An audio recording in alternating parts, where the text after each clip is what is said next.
Eh bien, le bonjour en ce mercredi. J'espère que vous écoutez le mercredi, le jour de la sortie de l'épisode. Et oui, vous êtes impatients, je suis impatient, nous sommes impatients. Sinon, c'est pas grave. Je vous en veux pas. On a toujours un million de choses à faire.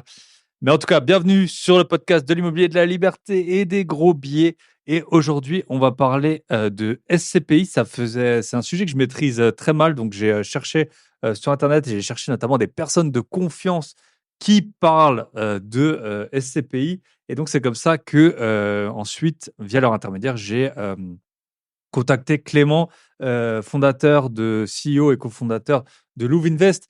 Et ben, on va parler du parcours de Clément. Il est passé par la Silicon Valley avant de rentrer en France, lancer les SCPI. On va voir comment il est possible pour certaines SCPI de dépasser les 8% de rendement. Euh, voilà, les avantages de la SCPI, ça je les connaissais bien, c'est en gros ne rien faire. Par contre, on le sait, il y a pas mal d'inconvénients sur le papier.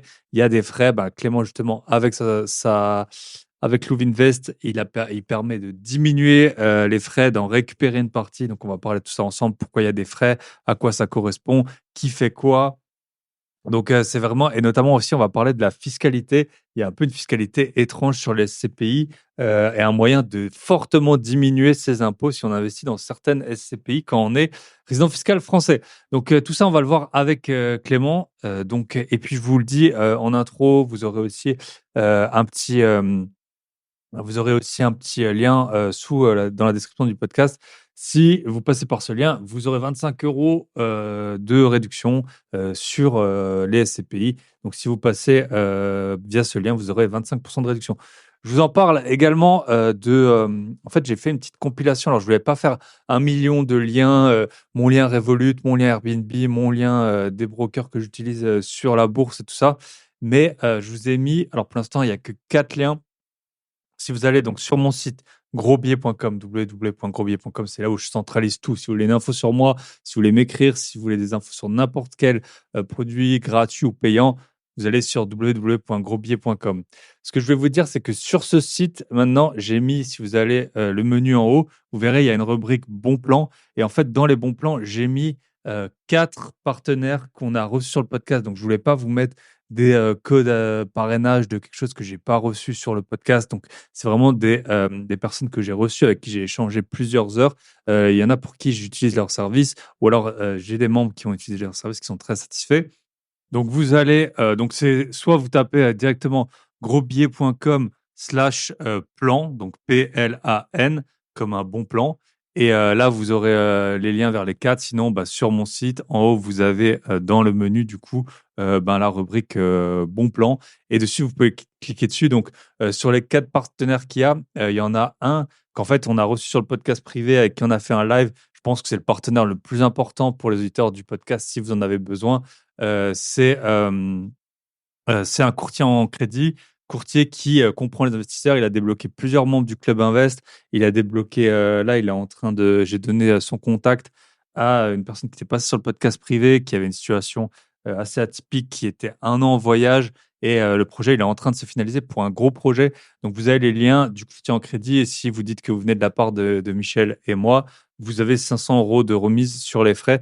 Donc, si bah, ça peut être vraiment intéressant quand on sait qu'en investisseur immobilier, c'est c'est le plus important d'avoir son financement. Donc, il ne va pas faire des miracles à tous les coups, mais en tout cas, il a vraiment la vision de l'investisseur et comprend les investisseurs. Donc, il comprend bah, nos problématiques d'avoir des biens rentables, mais malgré tout, d'avoir de l'endettement qui augmente. Donc, je vous ai mis donc à chaque fois sur les 4 plans que je propose, je vous ai mis la dernière vidéo qu'on a fait avec ces personnes ou le dernier épisode de podcast. Donc, vous l'avez. Après, vous avez le courtier en assurance, Kenny. Je l'avais reçu sur le podcast, Mourad. Bah, pareil, moi, j'ai basculé des contrats chez lui. J'ai à peu près économisé 50% sur la PNO que je possédais chez un assureur, donc chez un autre assureur. Donc voilà, à chaque fois, vous avez ben, le code promo qui est sur le lien et enfin directement sur la page. Et puis ben, le lien pour si vous voulez souscrire. Donc voilà, les 4. Donc j'ai mis courtier en crédit, courtier en assurance. J'ai mis l'e-box. Thomas, je l'ai reçu 2 fois sur le podcast. Beaucoup de membres du club Invest l'utilisent et ont trouvé des biens. Là, récemment, quelqu'un a trouvé un bien, il l'aurait jamais trouvé sur le bon coin, donc il est passé par l'e-box. Et voilà, j'ai aussi Monsieur Hugo que j'ai reçu j'ai reçu cet été et qui permet de prélever directement, donc c'est un gestionnaire locatif en ligne qui permet de prélever directement les loyers sur le compte de ses locataires et de ne pas attendre le virement. Donc voilà, si ça vous intéresse, c'est vraiment, des contacts qu'on me demande souvent, surtout le courtier, je vous le cache pas. Donc maintenant, vous avez tout sur mon site grosbillet.com. Donc vous allez en haut, il y a écrit «Bon plan», vous cliquez dessus ou alors vous allez sur grosbillet.com/plan, PLAN et vous aurez donc,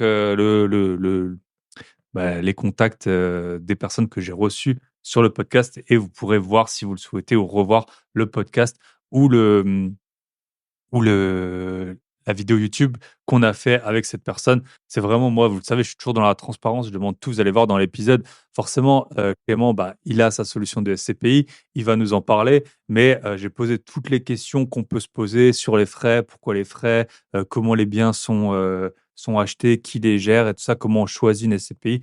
Donc j'ai vraiment essayé de faire un tour de tous les points positifs et négatifs, sachant que les points positifs des SCPI, le principal que je vois, c'est qu'il y a rien à faire. Donc ça, c'est, pour ce point-là. Deuxième point que je voulais vous dire, ça y est, j'ai signé un compromis, la semaine dernière. Donc, j'avais mon dernier bien, je l'avais acheté en mai. Ça faisait depuis juillet que j'avais une offre acceptée. Le compromis, il a été signé, ça a mis un peu de temps, il y avait des diagnostics à refaire et tout ça. Donc, on repart en quête de financement. Donc là, j'ai fait mon dossier bancaire, je l'ai envoyé et ce que je voulais vous dire par rapport à ça, c'est que, donc déjà, je suis content. En plus, normalement, je vais acheter avec Michel, mon associé. Ça fait 2 ans qu'on n'a plus acheté ensemble, donc je suis trop content et ce que je voulais vous dire donc avec pour Michel, moi, ce projet, donc il y a plein de points que je voulais vous annoncer. Le premier, c'est je vous ai demandé, sur Instagram s'il y avait, si vous utilisez un agrégateur de comptes. On m'en a proposé plein. Le problème que j'ai, moi, c'est que j'ai des comptes dans plusieurs banques, surtout les emprunts. C'était surtout les emprunts que je voulais essayer d'agréger. J'ai essayé plusieurs solutions qu'on m'a proposées, mais merci, on m'en a proposé plein. Ce qui est revenu le plus souvent, c'est Finari. J'ai tout imputé dedans. Bon, je ne vous le cache pas, ça m'a pris quand même quelques heures pour connecter. On connecte les banques. Parfois, il y a des bugs. Parfois, moi, il y a des banques chez lesquelles j'ai plus de. Parce qu'en fait, moi, j'ai un compte par bien, plus ben, forcément un emprunt. Donc, il y a des banques chez qui j'ai 20 ou 30 20 ou 30 comptes en tout. Donc ça a mis un peu du temps, mais en tout cas, tout a fonctionné. Après, bon, je dirais que j'ai passé 3-4 heures vraiment à tout, implémenter. Mais maintenant, je suis trop content et du coup, ça m'a énormément servi pour le dossier bancaire. Vous savez, si vous faites des dossiers bancaires, sinon j'ai une formation sur le sujet, mais c'est pas le thème, dont je vais vous parler. Mais sinon, sur le dossier bancaire, bah, souvent, on vous demande les durées résiduelles d'emprunt, combien vous remboursez, combien il reste à rembourser. Donc tout ça, c'est quelque chose qu'on doit faire à chaque fois, notamment le solde restant dû. Quand on a 3 emprunts, ça va. Moi, bon, je ne le cache pas, j'en ai largement plus que 10. Donc forcément, ça met plus de temps et donc j'étais, plutôt satisfait du retour. Un point que je voulais, vous dire donc c'est, qu'en fait, je l'ai fait, pour, mes biens en perso. Je l'ai fait aussi pour, les biens que j'ai avec Michel, justement, dans une des sociétés et en fait, je suis trop content parce que vous pouvez faire, alors ça vaut ce que ça vaut, mais je trouve que ça tient plutôt la route parce que c'est un marché que je connais, enfin les marchés où j'investis forcément, je les connais plutôt bien. Donc j'ai rentré, mes biens immobiliers, enfin les biens qu'on possède, Michel et moi dedans et là, bonne surprise, donc pour l'instant, on est à plus 40 de plus-value latente, sur les biens. Pour faire un petit topo, c'est alors après à voir comment il en tient compte ou non. Les biens sur lesquels on a le moins de plus-value, on a acheté 3 biens qui étaient des anciennes défisques. Donc on les a payés beaucoup moins cher que ce que les gens les avaient payés, mais forcément un peu plus cher que les biens classiques de la ville parce que c'est des biens qui sont quand même assez restants. Donc là, sur ceux-là, on en a acheté, 3 et on est à peu près à plus, 20 de plus-value. Forcément, les biens qu'on a achetés le plus récemment, ceux le plus récemment, on a 13 d'après ce qu'il dit 13,96 de plus-value, latente et après ceux qu'on a achetés, le 1er bien qu'on a acheté et ben, on est à plus 84 donc c'est énorme, c'est, plus que, y compris les travaux, donc plus que parce que vous mettez aussi les travaux dedans, donc largement plus que ce qu'on l'a payé, mais après avec le notaire, les travaux et tout, plus 84. Voilà, on en a d'autres, plus 65%. Donc, je suis vraiment content. On a plus 40% de plus-value latente. On n'a aucun bien en négatif, malgré, bah, là, avec la hausse des prix des taux d'immobilier. D'ailleurs, on a annoncé, une nouvelle a été annoncée la semaine dernière, de baisse de 25 points de base.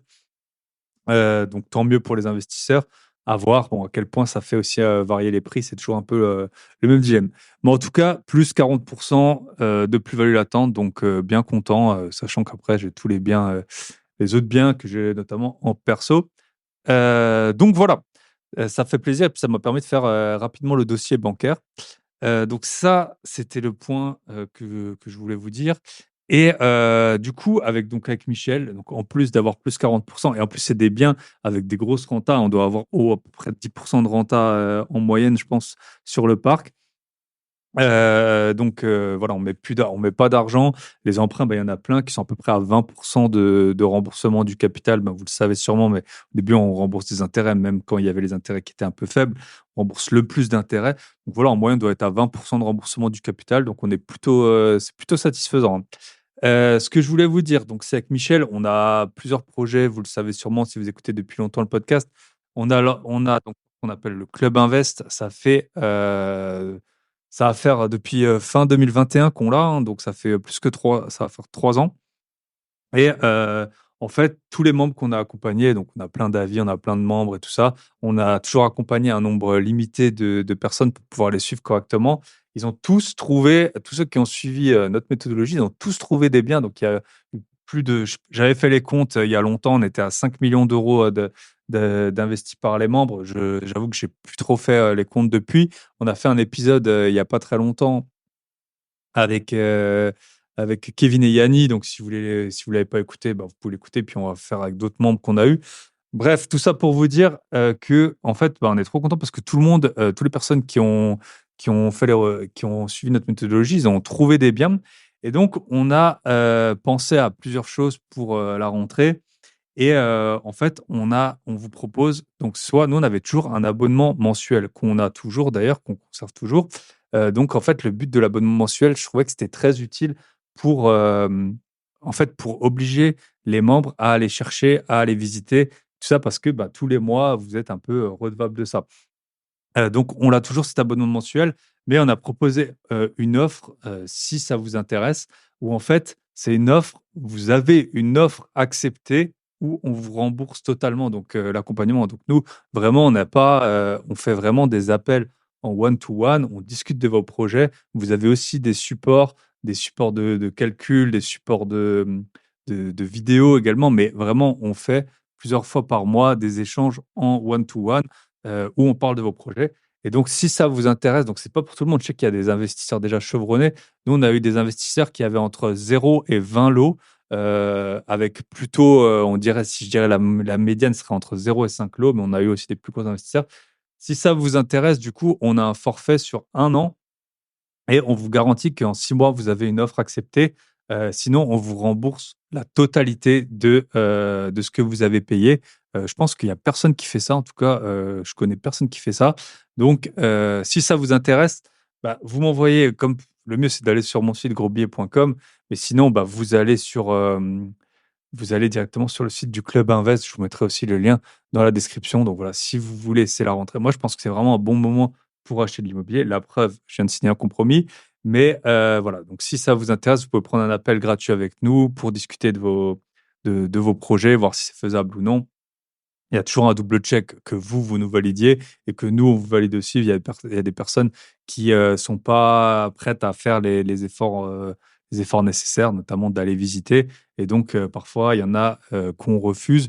Donc, le mieux, on fait un appel gratuitement et puis on discute de vos projets. Et puis, si ça vous dit, ben, feu, quoi. Là, d'ailleurs, la semaine dernière, ben, j'ai eu un membre, le dernier membre qui nous a rejoint, hop, il a trouvé un bien, offre acceptée. Et là, il signe. Je sais plus, il signe très bientôt, vendredi, je crois qu'il m'a dit. Donc, félicitations à toi d'ailleurs. Et puis, bah, voilà, vous êtes les bienvenus. Si vous voulez, on a de la place. Il y a eu des périodes où on a eu plus ou moins de place. Là, on a de la place en ce moment. Donc, voilà, si vous voulez, vous allez sur Club Invest, CLUB1, le chiffre 1, VEST.fr. Sinon, vous m'écrivez info@babybpatron.net. Instagram, tout ça, vous connaissez. Ok, et avec Michel aussi, on a un podcast privé. Je pense que vous le savez aussi si vous me suivez depuis longtemps. On a enregistré des gros épisodes là. Franchement, je suis très content. Et je vous recommande d'aller, si vous allez sur. Donc, ça s'appelle la boîte à outils des investisseurs. Et on a sorti des très bons épisodes récemment. Pour ceux qui sont membres, bah, allez les checker. Je sais que parfois, ben, vous voyez pas, on n'envoie pas des notifs à chaque fois qu'il y a un épisode qui sort, mais il y a un épisode qui sort toutes les 2 semaines depuis plus d'1 an. Donc les derniers épisodes qui sont sortis, c'est euh, s'associer pour investir, quitter son travail petit à petit pour travailler dans l'immobilier, rentabiliser sa résidence principale, 70 000 € par an, quadrupler son patrimoine en 9 ans avec 3 leviers simples et l'état des lieux, un incontournable pour les investisseurs immobiliers. Donc ça, c'est les derniers épisodes qu'on a sortis. Donc c'est des épisodes en vidéo. Souvent, on sert du format vidéo. Il y a aussi une version audio pour ceux qui écoutent à la salle de sport ou en conduisant ou que sais-je. Mais on essaie de se servir du format vidéo. Et d'ailleurs, on n'a pas encore diffusé, mais on a enregistré un épisode avec un maître d'œuvre. Et en fait, il nous a fait comme les visites virtuelles là, que vous devez sûrement connaître. Et il nous a montré tout un chantier où il y a tout à refaire quasiment, bah, ce à quoi il faut faire attention en termes notamment d'humidité, les poutres, est-ce qu'elles sont pourries en bon état, tout ça, la charpente, le toit. On a vraiment fait un super bon épisode. Donc, ça sera un des prochains épisodes à venir. Donc, je sais, je vous ai donné beaucoup d'infos. Donc, avant qu'on attaque, je vais vous faire un petit résumé. Premier point, euh, donc, si vous voulez voir les partenaires qu'on a eus, enfin, les invités que j'ai eus sur le podcast, vous allez sur mon site grosbillet.com. Soit en haut à droite, vous avez le plan. Sinon, vous tapez bon plan. Donc, il y a notamment le courtier en crédit dessus. Deuxième point, si vous voulez rejoindre le Club Invest, ben vous avez cette offre maintenant, si ça vous intéresse. En gros, bien trouvé où on vous rembourse tout le coaching. Et ben, si vous voulez rejoindre le podcast privé, donc c'est boîteabillet.com. Je vous mets aussi le lien où vous l'avez aussi, bien sûr, sur mon site grosbillet.com. Et d'ailleurs, si vous allez sur le site, même sans rien acheter, vous allez juste sur le site boîteabillet.com, vous pouvez télécharger gratuitement une vidéo de 1 heure où Michel, donc Michel, mon associé, il a été notamment, il a été plombier chauffagiste, il a fait les compagnons et il vous explique les travaux dans une vidéo d'1 heure. Vous la recevez gratuitement si vous allez directement sur le site boîteabillet.com. Voilà, c'était une longue intro. Je suis trop content de repartir en processus d'achat, là, je ne vous le cache pas. Et ben, on attaque l'épisode avec Clément. On se retrouve de l'autre côté. À tout de suite. Et bonjour, bonsoir à tous et bienvenue dans ce nouvel épisode de Bye Bye Patron. Et aujourd'hui, on va parler notamment, mais pas que, de SCPI avec Clément, donc qui est le cofondateur et CEO de Louvinvest. Salut Clément, comment ça va? Salut, ça va très bien et toi? Merci de me Eh recevoir. ben, eh ben, c'est toujours un plaisir. En plus, vous le voyez pas si vous écoutez en audio, mais on est habillé presque de la même façon. C'est un signe. Euh, Ok, bah écoute, je te laisse te présenter rapidement. Et donc, les auditeurs, le podcast s'appelle Bye Bye Patron. Bah, toi, tu es ton propre patron. Et j'aime bien bah, voir un peu les prémices en ayant une expérience partagée des invités sur un job un peu ingrat qu'ils ont pu faire. Et après, on va vite fait parler de ton début de carrière avant Louvinvest. Tu étais aux États-Unis, hein, si je me trompe pas. Voilà, je te laisse te présenter. Eh ben, écoute, merci beaucoup. Ouais, donc moi, je suis Clément Renaud. J'ai 33 ans, un enfant de 9 mois. Et que ce que je pourrais dire, oui, donc par rapport à mon parcours, donc moi, j'ai un parcours d'ingénieur. J'ai fait l'école des ponts et chaussées en France. Ensuite, je suis allé en Angleterre. J'ai travaillé dans l'aéronautique. Puis ensuite, je suis parti aux États-Unis. J'ai travaillé. J'ai d'abord fini mes études. J'ai fait mon master là-bas à Stanford. Ensuite, je suis resté en Silicon Valley pendant 5 ans. Et j'ai créé une première startup en Silicon Valley, puis je suis rentré en France en 2019 et j'ai effectivement créé Louvinvest en 2021. Et alors, pour partager mon job le plus ingrat que j'ai fait, je pense que c'était mon stage d'ingénieur en arrivant en école. On avait, je pense que c'est toujours le cas, mais il n'y a pas de raison que ça ne le soit pas, mais en fait, il y avait un stage de 1 mois qu'il fallait faire à l'arrivée en école et où bah, tu étais effectivement plutôt en bout de chaîne, plutôt, enfin voilà, pas un taf très haut gradé. Donc moi, en l'occurrence, j'étais sur une ligne de d'emballage, donc pas de production, mais une ligne d'emballage pour des médicaments en région parisienne, donc dans l'Est parisien, et on faisait les 2-8. Donc, alors je crois que c'était quelque chose comme 6h, 14h et 14h, 21h, un truc comme ça. ou 14h, 22h, je sais plus, c'est possible, enfin, parce que oui, c'était peut-être 8h à chaque fois. Et donc, bah voilà, c'était un taf assez marrant, enfin assez marrant, assez difficile, mais c'était une expérience assez rigolote. Et point peut-être assez intéressant, c'est que je trouve que les médicaments qu'on emballait, c'était, alors je sais plus si c'est du Xanax ou du Valium, mais tu vois, c'était un truc un peu antidépresseur. Et il y avait T'entends, il y un en a truc qui, assez ironique. Alors, je ouais. crois pas que ce Il soit y en en a qui modèle, ça aurait gobaient, été, mais ouais. Yes. non, non, ça aurait été mal vu de faire ça, mais non, mais Ouais, il y avait bien un sûr. côté assez marrant de faire un taf qui est quand même effectivement un peu déprimant et de faire des antidépresseurs, tu vois. T'as un peu Mhm. l'impression de te dire, ok, je suis le film dans le film, quoi. Ouais, c'est ça. Puis ça fait un peu un cercle tournant, quoi. Comme si tu es industriel dans le tabac et après dans les médicaments. Mais comme quoi, il y a encore des médicaments produits en France. On en parle souvent des pénuries. Après, c'est sûr qu'on paye Ouais, 1 euro une boîte de médicaments. Bah, généralement, c'est des stagiaires ingénieurs. Voilà. On s'est dit, peut-être c'est dans les pays du tiers-monde qui sont faits. Et ben, il y a encore moins cher que le tiers-monde. Il y a les stagiaires, les ouais, je crois stagiaires qu'à en l'époque, France. on était payé genre 400 euros. Je pense Yes. qu'on était payé, mais genre un tiers du SMIC, Hmm. ou un truc comme ça. Ouais, c'était ça. Enfin, moi, en tout cas, quand j'étais stagiaire, à l'époque, c'était ça. Et à un moment, j'avais dit, si vous voulez, je peux faire des heures sup. On m'a dit, c'est pas la peine, ce sera payé 2 euros, 2 euros l'heure, quoi. 2 euros quelques, quoi. Ouais, t'avais dit, bon, bah écoute, Bah, écoutez, ça vaut ouais, pas le pour coup, quoi. deux, yes, si tu bois un café pendant l'heure, tu as déjà un peu cramé ta rémunération.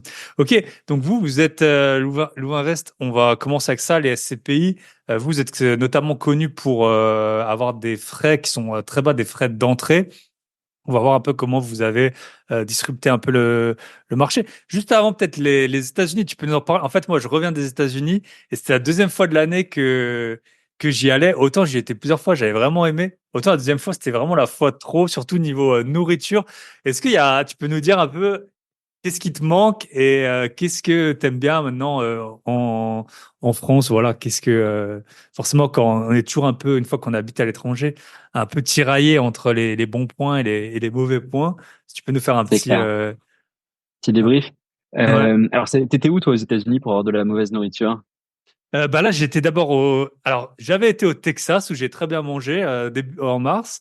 Et là, j'ai été plutôt côte est. J'ai fait de Montréal à Washington. Et en fait, j'ai pas mal bougé, donc j'ai plutôt mangé un peu Sur sur les le autoroutes, sur les pouce. diners, ouais. Et voilà. Et donc, et ce qui m'a traumatisé le plus, c'est un de mes amis qui habite là-bas a pris des gaufres avec du poulet frit en entrée, Ah, bien sûr, le en chicken petit waffle, hein. déjeuner, en petit déjeuner. Et puis la serveuse a dit, mais quel bon choix, bravo et tout. Moi, j'étais un peu, un peu horrifié. Donc, Ouais, ça m'étonne pas, je comprends. Bah ouais. écoute, moi j'étais en Californie, donc tu vois, j'étais Stanford, c'est à Palo Alto. Bon, en gros, c'est au sud de San Francisco, c'est je sais pas 30, 40, peut-être un peu plus que ça, mais à quelques dizaines de kilomètres au sud de San Francisco. Et ensuite, j'étais à San Francisco. Et en fait, en Californie, tu manges assez bien parce que tu as beaucoup de nourriture mexicaine que moi j'aime assez. Et puis de toute façon, la Californie, c'est assez sain, donc tu as beaucoup de gens qui font du sport et en Hmm. fait, la nourriture est plutôt pas mauvaise. Donc, c'est pas du tout le pire endroit, voire même, je pense que c'est peut-être un des meilleurs endroits. Tu as peut-être New York aussi où tu manges super bien. Enfin voilà. Et donc moi, ce que j'ai adoré, alors je dirais pas aux États-Unis parce que je connais pas tous les États-Unis. Hein, je connais vraiment plutôt bien la Californie. Ce que j'ai adoré dans mon expérience, c'est que c'est le sentiment de que tout est possible.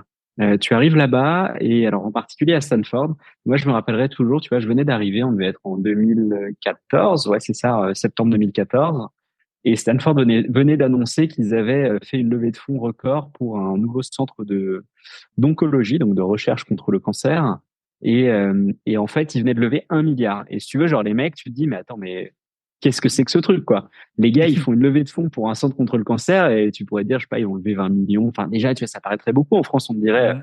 on met 20 millions pour le cancer. Le mec dit, non, non, on a fait 1 milliard. Et en fait, quand tu écoutais le communiqué de presse, il disait, bah, en fait, c'est simple, on voulait faire le plus grand centre de recherche contre le cancer. Et en fait, ça a coûté 1 milliard, quoi. Donc, on a levé 1 milliard. Hmm. Et tu te dis, OK, bon, bah, ouais, j'aime Ouais. bien, pourquoi pas, on y va. Donc, ça, j'ai adoré. Et ce qui m'a manqué, c'est principalement en fait les proches, hein. C'est-à-dire que la Hmm. Californie, c'est super, mais tu es à 12 heures de vol de Paris, tu es à 9 heures de décalage horaire, et donc en fait, tu perds les liens avec tous tes Hmm. amis et toute ta famille assez facilement. Et j'ai quand même passé 5 ans parce que j'y étais de 2014 à 2019. Et voilà, et c'est ça en fait au bout d'un moment où tu te dis, ben c'est difficile quand même de d'imaginer, ou alors tu romps un peu les liens, mais c'est très triste. Hmm. Ouais, c'est un peu je pense, des personnalités. Et effectivement, le décalage, c'est presque pire que la distance parce que moi, j'avais été en Californie il y a 2 ans. C'est vrai que quand tu es investisseur immobilier, c'est pratique parce que toutes les galères, elles sont réglées au moment où tu te lèves. Tout ce qui a pu Oui, arriver dans la journée, toutes les personnes à qui tu te délègues, ouais, il y a ça, et puis tu vois des messages 3 heures après. Bon, c'est ouais, réglé et tout. Mais le décalage, c'est vrai que c'est vraiment le pire plus que la distance. Si tu habites peut-être à La Réunion, là, j'ai un bon ami qui habite à La Réunion, là, tu es un peu sur le même fuseau. Donc, c'est beaucoup ouais. plus simple, quoi. Ouais, non, Ok, mais je suis d'accord. Le décalage horaire, c'est hyper difficile à gérer. C'est clair. yes. Et, ouais. Et puis, il est 1 milliard. Je sais pas combien ça fait le Téléthon, je dirais 100 millions peut-être en France, quoi. Donc, c'est vrai que si on compare J'en ai aucune idée. tout un pays qui se met à une collecte de fonds versus les 1 milliard pour Stanford, c'est très impressionnant. Après, tu as les plus grosses boîtes du monde qui sont en Californie qui valent 3000 milliards, 2000 milliards. Après, c'est pas pour ça qu'elles vont donner 1 000 milliards, 1 000 milliards, 1 milliard pour ce genre de levée de fonds. Ok, Ouais. écoute, tu peux nous présenter rapidement les SCPI. Je pense que tout le monde, c'est vraiment un domaine où tout le monde sait à peu près ce que c'est, mais sans vraiment avoir approfondi le sujet. Donc, est-ce que tu peux nous expliquer, ouais, simplement, qu'est-ce que c'est? Et bon, on s'en doute, il y a une grosse différence avec l'immobilier traditionnel. Donc, est-ce que Ouais. tu peux nous en parler rapidement? Ouais, bien sûr. Alors, écoute, sur les SCPI, moi, ce que j'aime bien faire, en fait, pour poser les bases, c'est repartir de l'acronyme. Parce que l'acronyme, tu dis SCPI, tu te dis, OK, de quoi il me parle? En fait, les SCPI, c'est relativement simple. Ce sont des sociétés civiles de placement immobilier. Donc, en fait, ce que ça veut dire, c'est que c'est des entités juridiques qui n'ont pour objet que de détenir de l'immobilier pour le compte d'un ensemble d'investisseurs qui vont se regrouper et mutualiser leurs fonds. Donc, comme c'est une société civile, en fait, quand tu investis dans une SCPI, eh bien, tu détiens des parts sociales. Enfin, en gros, tu deviens associé de la SCPI et en fait, ça t'appartient. La structure juridique t'appartient partiellement, de même qu'elle appartient aux autres. Et là où c'est super important, c'est donc que l'objectif, c'est d'acheter des biens et de les mettre en location. Et contrairement, par exemple, au REIT, il y a une différence majeure en SCPI, qui est le fait que tu as donc la structure SCPI ne fait que détenir les biens, mais elle est gérée par une société de gestion, une entité distincte qui n'a rien à voir, enfin qui a des liens mais qui n'est pas la même. Et donc la société de gestion, un peu comme une agence immobilière à qui tu délèguerais la gestion de tes biens immobiliers, a pour objectif d'aller sourcer les biens, les auditer, les acheter, les mettre en location, les rénover, gérer toute la vie du bien immobilier. Donc en Ok. fait, toi, en tant qu'associé, tu investis dans un ensemble de biens immobiliers, tous en donnant mandat à la société de gestion pour faire son boulot. En pratique, ce qui se passe, c'est que c'est la société de gestion qui va créer une SCPI. En créant cette SCPI, elle va lui donner généralement une thématique. Donc la thématique, ça peut être de te dire, écoute, nous, on va investir que dans la logistique, que dans les hôtels, que dans les bureaux. Voilà, donc ils te donnent un thème et puis généralement ils vont te donner une géographie en te disant on va investir que dans les bureaux à Paris ou que dans les hôtels en Allemagne. Voilà, donc tu as un peu une thématique comme ça qui est déterminée au début. Toi, tu investis et l'objectif, évidemment, comme souvent sur l'immobilier, c'est la génération de rendements. Ces rendements qui sont issus des loyers. Donc en fait, la SCPI met en location les biens, les loyers rentrent dans la SCPI, la SCPI paye un ensemble de charges liées au parc immobilier, paye des frais à la société de gestion, parce qu'évidemment la société de gestion qui gère tout pour toi doit être rémunérée, et te reverse ce qui reste après les frais et les charges. Donc voilà comment marche une SCPI. C'est assez simple. C'est un peu, moi j'aime bien dire pour ceux qui connaissent un peu la SCI, qui se fait généralement dans le sein familial. Et donc tu vas en fait regrouper différents membres de ta famille dans une entité dédiée pour l'acquisition immobilière. Bien la SCPI c'est un peu la même chose avec plus de garde-fous parce que c'est pas ton frère et ton cousin, c'est des gens que tu connais pas. Yes, ok. Et donc, tu as parlé vite fait des REIT, donc ça, c'est les foncières cotées. Donc, elles, Ouais, effectivement, le management, il est dans la société, les biens sont dans la société. Et je pense ouais. qu'une des différences, tu me contrediras si je me trompe, c'est que les REIT, ils peuvent s'endetter, alors que les CPI ne s'endettent pas. En général, elles sont sur fond des associés. Alors, les SCPI peuvent s'endetter à hauteur de 40%, enfin jusqu'à à peu près 40%. En Ok, pratique, elles s'endettent moins que ça, mais tu pourrais avoir un petit peu d'effet de levier. ok, Et d'ailleurs, elles en ont souvent un petit peu. Alors, ça dépend. Il y en a qui ont vraiment des politiques où elles ont, je sais pas, on va dire moins de 5%. Donc, c'est vraiment anecdotique. Et puis, il y en a qui ont plutôt 25-30% d'effet de levier. Donc, tu peux en avoir un peu. C'est quand même très encadré par l'AMF, donc tu peux pas faire n'importe quoi, mais tu peux avoir un petit peu d'effet de levier au sein de ta SCPI. Ok, super. La différence, juste excuse-moi, juste pour les REIT, enfin les REIT, les REITs, tu as une différence, à mon avis, assez importante, c'est le fait que les REIT sont cotés. Et donc, ça veut Hmm. dire qu'en fait, leur prix étant coté en bourse, eh bien, varie quasiment à la minute, quoi. Donc, d'un moment à l'autre, les prix peuvent changer. Et alors que les SCPI, c'est pas le cas. Les SCPI, les expertises, en fait, sont donc les REIT, c'est vraiment uniquement offre et demande. Les SCPI, c'est plutôt ce qu'on appelle de la valeur d'expertise. Tous les ans, tu vas avoir des experts qui vont auditer le parc immobilier et déterminer le prix de l'ensemble des biens et donner un prix d'expertise. Et en fait, c'est ce prix d'expertise qui va guider le prix auquel toi tu vas acheter tes parts. Et ça change quand même beaucoup de choses parce que notamment ce qu'on a observé, on a fait pas mal d'analyses sur le sujet. En fait, les REIT sont excessivement corrélés à la bourse. Tu Hmm. regardes par exemple pendant Contrairement la à ce période qu'on de pourrait Covid. penser, effectivement. Moi, j'ai des Bah en parts fait, dans les plus connus, c'est Simon Property et tout ça. Et effectivement, quand il y a eu le Covid, tout a baissé alors qu'on pensait que c'était, et moi le premier, hein, c'est pour ça aussi que j'en avais, que vu que c'était de l'immobilier, c'était plus stable, ça allait moins baisser et tout. Et on voit des grosses différences qui existent entre la valeur du parc si tu le liquidais et la market cap de la société. Donc, si tu achetais et ça toute la c'est société, tu pourrais payer un prix qui est complètement différent des actifs, ce qui est un peu contre-intuitif. bizarre. Ouais, et t'as 100% raison. Et l'exemple du Covid, à mon avis, est le bon. Et ça, c'est un point, je pense que moi je donne souvent, c'est-à-dire que souvent quand tu investis en immo, c'est effectivement plutôt pour te décorréler des marchés, ou alors parce que déjà il y a des gens qui n'aiment pas la fluctuation, ce que je peux comprendre. C'est éprouvant psychologiquement. Et donc la SCPI en fait n'a pas ce problème-là parce qu'elle est moins volatile. À l'inverse, le fait de ne pas être coté en temps réel a une autre implication, c'est que la liquidité des SCPI n'est pas garantie. Tu n'es pas certain de pouvoir vendre quand tu veux. En moyenne, tu peux, mais encore une fois, la moyenne, ça recouvre des sociétés pour lesquelles c'est instantané et des sociétés pour lesquelles ça prend un an. Ok. Bah écoute, vu que tu en parles, on peut parler. Donc, moi, je vous le dis, j'ai pas de part de SCPI. Donc, je vais poser toutes les questions. Je sais qu'il y a des pour et des contre. Les pour, on les voit très bien. Bah, c'est déjà ne pas aller sur les chantiers. Tu gagnes énormément de temps. Tu peux, notamment, on le dit souvent, les gens, ils ont peur par exemple, d'acheter des locaux type des magasins dans les centres-villes parce qu'il y a Amazon et tout, dans les SCPI, tu peux acheter de la logistique. On sait que maintenant, peut-être le marché, il va être plutôt de la logistique que l'épicerie du coin. Les contres que moi j'ai en tête, et puis tu me diras ce que tu en penses, donc c'est les frais. Donc c'est aussi pour ça que tu es dessus, parce que vous avez fait un peu de ça de votre cheval de bataille. Il y a la liquidité et il y a les rendements, les rémunérations éventuellement justement des gérants. Et après, il y a des histoires que tu dois beaucoup mieux connaître que moi, que tes fonds en fait sont pas tout de suite utilisés. Tu peux toucher que tes premiers loyers au bout de 6 mois. Donc on peut peut-être Mhm. les passer dans l'ordre. Les gérants, peut-être les gérants, comment ils trouvent les biens? Est-ce qu'ils ont des mandats? Est-ce que on se base sur un historique? Comment on choisit un bon gérant, par exemple? Alors, c'est une très bonne question. Euh, En réalité, imaginons hein, qu'un gérant sorte, enfin pas sorte de nulle part, mais se lance, donc une nouvelle société de gestion se lance.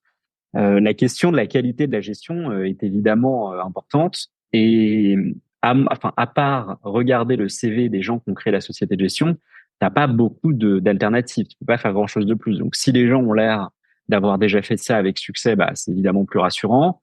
Si ils ont peut-être fait d'autres SCPI, c'est top.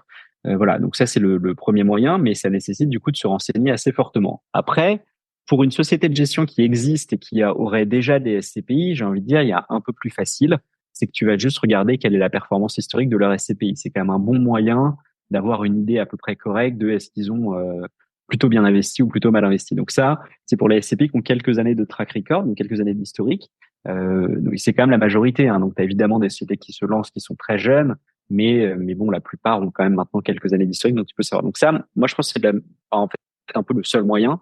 D'abord, vérifier s'il y a de l'historique de la SCPI et s'il n'y en a pas, eh bien, aller creuser un petit peu en détail. Et nous, par exemple, nous, on réalise des interviews avec les gérants, ce qui permet d'avoir un peu plus d'aller un peu plus loin, de voir directement les gens qui vont gérer la SCPI et de comprendre ce qu'il y a derrière et pourquoi ils font certains choix. Donc ça, à mon avis, la seule solution, comme toujours, c'est de se renseigner.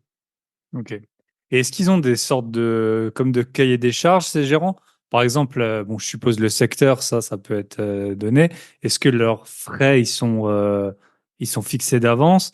Et est-ce que ils ont pas, comment, alors je sais pas, ça va être une question peut-être qui a l'air un peu compliquée, mais comment ils gèrent l'afflux d'argent? Tu vois, c'est connu. Par exemple, en France, si tu achetais un petit studio, moi j'en parle de temps en temps, j'ai acheté un studio à 23 000 euros, j'ai une rentabilité incroyable dessus. Si tu as 100 millions, tu peux pas acheter des studios à 23 000 euros. Comment est-ce qu'ils ont donc voilà, des rentas qu'ils doivent viser? Est-ce que comment ils gèrent en fait parce que après c'est pas eux qui vendent la SCPI, c'est plutôt vous par exemple. Comment est-ce qu'ils Mhm. gèrent un peu cette fluctuation de fonds? Est-ce que ils ont un certain temps pour s'en servir? Parce que tant qu'on s'en sert pas, ça rapporte zéro.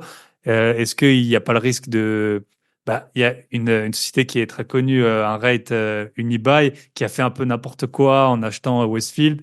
Est-ce que voilà, ils ont comment est-ce que leur rôle il est dicté? Est-ce que c'est écrit noir Mhm. sur blanc ou Alors, on va dire qu'ils ont quand même beaucoup moins de marge de manœuvre que les REIT, hein. C'est-à-dire que les REIT, effectivement, comme tu Hmm. dis, comme finalement ce sont des sociétés cotées dont l'objectif va être l'immobilier, mais au fond, bah, en fait, comme tu dis, tu as la société de management dedans et tu peux avoir des choix assez forts.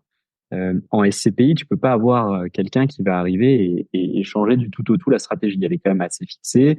C'est obligatoirement de l'immobilier. Il y a des ratios à maintenir. Tu es obligé d'avoir, me semble-t-il, au moins 90% d'immobilier. Enfin, tu peux pas vraiment pas faire n'importe quoi. Ensuite, sur l'objectif et le déploiement des fonds, la manière dont ça fonctionne est la suivante. Tu donnes effectivement à la création de la SCPI une sorte de feuille de route où tu vas dire, je vais investir, comme on le disait, dans un certain nombre de secteurs. Alors d'ailleurs, ça peut être très vague, hein. Tu peux dire, je vais être opportuniste et donc je vais acheter, quel que soit le secteur, si je pense que c'est un secteur à haut rendement ou un secteur porteur. Ça, c'est une possibilité. D'ailleurs, aujourd'hui, beaucoup de SCPI, y compris les plus performantes, ont un mandat très large de dire on a un mandat opportuniste pour aller générer de la performance. Et ensuite, tu as le mandat géographique dont je te parlais. Donc, en fait, il faut savoir qu'il y a un intérêt fiscal assez élevé à ne pas investir en France. Quand tu es investisseur, l'imposition est beaucoup plus légère quand la SCPI investit en Europe par rapport à la France. On va pas nécessairement rentrer dans tout le détail, mais on a plein de vidéos sur le sujet et j'invite les auditeurs qui se poseraient la question à creuser un peu. Mais les SCPI européennes sont un véritable avantage fiscal pour les investisseurs français. Et puis enfin, tu as deux choses qui se produisent. Tu as le rendement cible, qui est donc annoncé par le gérant, hein, donc qui te dit, voilà, moi je vais faire une SCPI qui a pour objectif de servir au moins 5%, au moins 5,5%, au moins, tu vois, on a même des gens qui aujourd'hui disent 8%. Donc il y a vraiment des cibles qui peuvent être très élevées. Et tu as effectivement le délai de jouissance. Donc, qu'est-ce que c'est que le délai de jouissance? Le délai de jouissance, c'est le fait de dire, le gérant va te dire, OK, mais quand tu vas investir, moi, il va me falloir un peu de temps avant de déployer les fonds. Et donc, tu vas pas toucher des loyers instantanément. Donc, tu vas investir en mai, mais tu n'auras pas des loyers en juin. Tu vas avoir un délai de jouissance. Et donc, le délai de jouissance, c'est une forme de délai de carence pendant laquelle tu n'es pas éligible à recevoir des loyers. Et ça varie de 3 à 6 mois, en gros. Alors, t'en as qui sont encore moins de 3 mois, mais c'est en gros de 3 à 6 mois. Donc, au moins pendant 3 mois, tu n'as généralement pas de loyer. C'est considéré comme étant la période nécessaire à l'investissement des fonds. Et dans le pire des cas, pour certaines SCPI, tu as 6 mois pendant lesquels tu n'es pas éligible au loyer. Et ça, pourquoi les gérants le font? Bah, c'est exactement ce que tu décrivais. C'est parce que eux ont certes un pipeline d'acquisition de leur côté, mais on le sait, une acquisition immobilière, c'est pas passer un ordre de bourse en ligne. Ça prend du temps, il y a de la due deal, il y a un passage chez un notaire ou chez un personne équivalente dans d'autres pays, donc ça prend du temps. Ok, super intéressant. Petit point, bah, tu vois, on va pas tout creuser par rapport justement à la fiscalité, je l'avais dans les thèmes. Souvent, c'est en Allemagne, ou c'est un hasard que ce soit en Allemagne que les SCPI investissent. Tu peux nous dire peut-être un peu juste les taux, à quel point ils vont varier sur les loyers. Est-ce qu'il y a une fiscalité en amont ou la fiscalité qui s'applique? On va le voir après, il y a plusieurs sortes de structures dans lesquelles on peut intégrer les SCPI. Mais est-ce que déjà à la base, les loyers sont taxés? Et quelle est Bien sûr. un peu la différence? Alors, on va prendre le cas vraiment de base, qui est donc des revenus de source française. Donc, tu investis dans une SCPI qui n'investit qu'en France, qui génère des revenus uniquement en France. Donc là, tu vas être taxé sous l'imposition des revenus fonciers. L'imposition des revenus fonciers, c'est vraiment l'imposition traditionnelle de l'immobilier, hors LMNP, etc. C'est vraiment l'imposition classique. Et dans ce cadre-là, tu vas avoir une imposition qui est assez lourde, puisqu'elle va être composée de prélèvements sociaux de 17,2%, plus ton taux marginal, parce qu'en fait, évidemment, on considère. Alors pourquoi on parle du taux marginal, hein? Parce qu'on considère que les revenus que tu vas générer par la SCPI sont un peu les derniers revenus que tu génères. C'est-à-dire que tu vas peut-être avoir ton salaire de base et puis tes revenus d'investissement. Voilà, c'est vraiment, on considère qu'ils sont imposés au taux marginal. Et donc le taux marginal, on le sait en France, hein, tu as un barème progressif 0, 11, 30, 41, 45. Et donc, mettons que la plupart du temps, hein, le taux marginal, c'est 30%. Eh bien, ça signifie que si tu gagnes 100 euros, tu vas payer 17,2% de CSG et 30% d'impôt sur le revenu, ce qui est une fiscalité quand même assez lourde. Et sachant qu'en plus, ça peut monter, puisque si ton taux marginal n'est plus à 30, mais à 41, ce qui est plus rare hein, quand même, mais ça peut arriver, ou à 45, là, c'est encore plus Plus élevé. de la moitié qui part. À peu près, voilà, exactement. Voilà. Donc ça, c'est le schéma standard. Donc tu le vois, c'est quand même très lourd. Et quand tu investis en Europe, en fin de compte, pour des raisons qui honnêtement me sont assez incompréhensibles, mais peu importe, elles existent, c'est beaucoup plus doux pour la raison suivante, c'est que, un, tu n'es pas soumis aux prélèvements sociaux. Donc 17,2% de prélèvements sociaux effacés, évaporés. Et en plus de ça, l'imposition effective que tu vas payer ne sera pas ton taux marginal, mais sera, et alors là c'est un poil technique, donc je m'excuse dès à présent pour les auditeurs, mais tu vas payer non pas le taux marginal, mais la différence entre ton taux marginal et ton taux moyen d'imposition. Ok? Donc imaginons que tu aies un taux marginal à 30%, mais que ton taux moyen soit à 13%. L'imposition que tu vas payer sur tes revenus des SCPI sera de 30 moins 13, soit 17%. Ok. Donc c'est quand même, et donc juste pour remettre en perspective, On hein, passe donc de dans un cas c'est 17 17,2. à Bah non, c'est 47. 17,2 Enfin, plus 30. Ouais, exactement. C'est 17 versus 47. Donc c'est quand même énorme la différence. Alors, parce que il y le a taux un moyen point. d'impôt, c'est pas votre taux marginal. Si vous gagnez peut-être 40 000 euros ou 50 000 euros par an, vous êtes dans la tranche à 30%, mais vous ne payez pas 15 000 euros d'impôt, vous payez beaucoup moins parce que d'abord la tranche à 0, après la tranche à 11, après la tranche à 3. Ok, Exactement. trop intéressant et bizarre en effet, mais bon, écoute, faut prendre ce qu'il y a à prendre. Après, on sait comment les lois fiscales sont rédigées. On se rappelle de l'an dernier, il voulait faire un amendement sur le Airbnb. Finalement, il l'avait refusé. Finalement, il l'avait voté en se trompant. Et puis après, bon, voilà. C'est voilà. C'est sûr que c'est parfois un peu un millefeuille administratif. Ok. Ouais. Le troisième point, comme ça, on va pouvoir parler de ce que vous faites vous. C'est les frais d'entrée. Donc, je pense d'un point de vue marketing, on dit que ça correspond aux frais de notaire, parce que souvent c'est aux alentours de 7%. Sauf que bon, les frais avec les entrées-sorties, parfois les biens sont pas vendus. Donc, je pense que est-ce que tu peux nous en parler un peu? Donc, Absolument. Alors, bon, donc effectivement, il y a deux grandes familles de frais dans les SCPI. Donc, mais en fait, un peu comme en immobilier traditionnel, même si on va le voir, la comparaison aux frais de notaire est à mon sens trompeuse. Euh, donc, tu as deux grandes familles de frais, des frais à l'entrée, des frais de souscription, et des frais au long cours, donc durant la vie de ton investissement, des frais de gestion. Alors, les frais de gestion sont peut-être les plus simples à expliquer, puisque c'est vraiment l'équivalent, comme je vous le disais tout à l'heure, de ce que tu paierais pour une agence immobilière qui ferait la gestion locative. Tu vas payer un pourcentage des loyers bruts encaissés à la société de gestion, puisqu'elle s'occupe de tout et que tu n'as rien à faire. Et donc, les frais de gestion, c'est de l'ordre de 10% des loyers bruts encaissés qui sont versés à la société de gestion. Les frais de souscription, à l'inverse, sont eux basés non pas sur les loyers bruts, mais sur le montant investi. Et ils sont, ou ils étaient en moyenne, d'une dizaine de pourcents. Pour donner un exemple très concret, j'investis 100 000 euros, eh bien, il y a 10 000 euros de frais de souscription qui sont prélevés instantanément. Alors, pas mal de gens entretiennent la confusion à ce sujet en parlant, par exemple, de frais de sortie plutôt que de frais de souscription, en disant l'exemple suivant, qui est de dire, mais en fait, vous ne ressentez les frais de souscription qu'en sortant, puisque vous entrez à 100 000 et c'est en vendant que ça vaut 90 000. Bon, j'aime pas vraiment cet exemple parce qu'il laisserait à penser qu'en fin de compte, il y aurait bel et bien les 100 000 euros investis en immobilier. C'est pas vrai, hein. Il y a vraiment que 90 000 euros investis en immobilier. Il y a 100 000 et instantanément 10 000 sont perçus par la société de gestion. Et d'ailleurs, en partie rétrocédés au conseiller qui a conseillé l'investissement. Donc ça, c'est le premier point. C'est vraiment des frais à l'entrée. Il faut le voir comme ça. Tu perds, entre guillemets, des frais de souscription dès que tu as investi.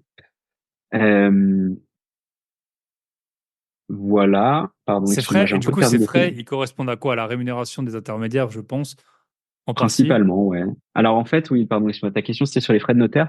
Donc non, c'est pas du tout les frais de notaire, hein. En gros, les frais de notaire sont payés en plus. Donc en fait, toi, tu investis 100 000, il y a vraiment que 90 000 euros disponibles pour investir en immobilier.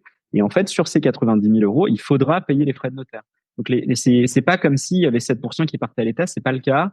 Tu as tout à fait raison. La majorité du montant des frais de souscription, en fait, est reversé au distributeur.